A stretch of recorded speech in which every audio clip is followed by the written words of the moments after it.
Hello students, today we are going to continue our chapter The Age of Guptas, where we have reached the last part of this chapter, that is literature. Here students, in Gupta age they gave more importance to Sanskrit language. They replaced Prakrit to Sanskrit language in the field of philosophy, religious, inscription, etc. They even made Sanskrit as an official language for administrative purposes, and even official documents, inscriptions, everything was changed into Sanskrit language. The classical Sanskrit literature was developed in Gupta period in the field of epics, poetry, drama, lyrics and prose. There were many famous writers in Gupta age, writers like Kalidasa, Sudraka, Basa, Harisena, Dandin, Subandhu, Bharavi, etc. were some of the writers. Among them, Kalidasa was very famous poet and dramatist. He was like a shining star among these writers. So today we'll study detail about Kalidasa. So children, about Kalidasa you have a story also, like he got the blessings of goddesses Kali, then he started writing. Earlier he was like illiterate, and he mentally was upset. Okay, so there is a story behind Kalidas. You can find out the story and go through it. We are not going to discuss the stories here. So whatever it is, so like that he got the name like Kalidasa. So Dasa is a Sanskrit word. Kali is mother goddesses. Okay, so he is Kali's devotee. So he was a greatest poet and a playwright.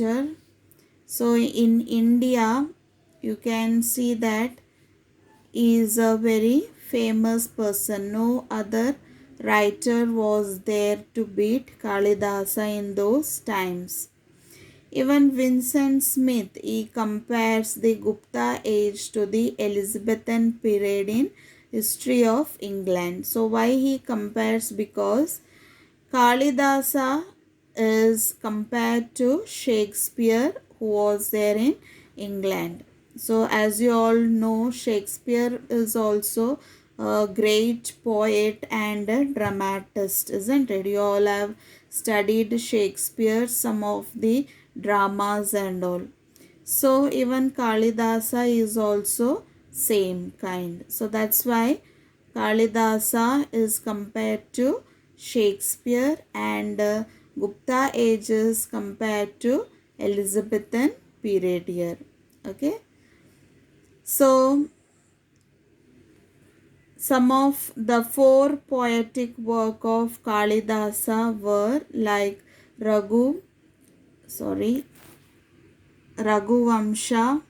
Ritusamhara, Meghaduta, Kumara Sambhava. So these four were some of the famous poetic work of Kalidasa, and three dramas were very famous. So those were like Vikramorvasiyam, Malavika Agnimitram, Abhignana Shakuntalam. So in that Abhignana Shakuntalam, it narrates the love story of King Dushyanta and Shakuntala, whose son was Bharata. Later he became the ruler. I hope you know the story of Shakuntala. Those who don't know this story, you can find out this story and go through it. Okay. Next is about Megha Duta. Megha means cloud. Okay. Duta means messenger. So cloud messenger is equally an outstanding lyrical poetic work. So the hero of Malavika Agnimitra is Chandragupta Vikramaditya. About Chandragupta Vikramaditya is written there in that book. So it was written to commemorate the marriage of his daughter Prabhavati with Rudrasena. So about their marriage, it is written in Malavika Agnimitram. All the works of Kalidasa, especially dramatic works, have been translated into many different languages of the world. Although the subject matter of Kalidasa's works are is subject was love, nature, and beauty. So these were some of his topics. Even he used to take like about government, society, religion of Gupta period. Okay, so these were some of his topics for writing. Besides, they also contain traces of political history. So students, I hope this Gupta period is clear to you all. So everyone read the chapter once again. Thank you children. Have a nice day.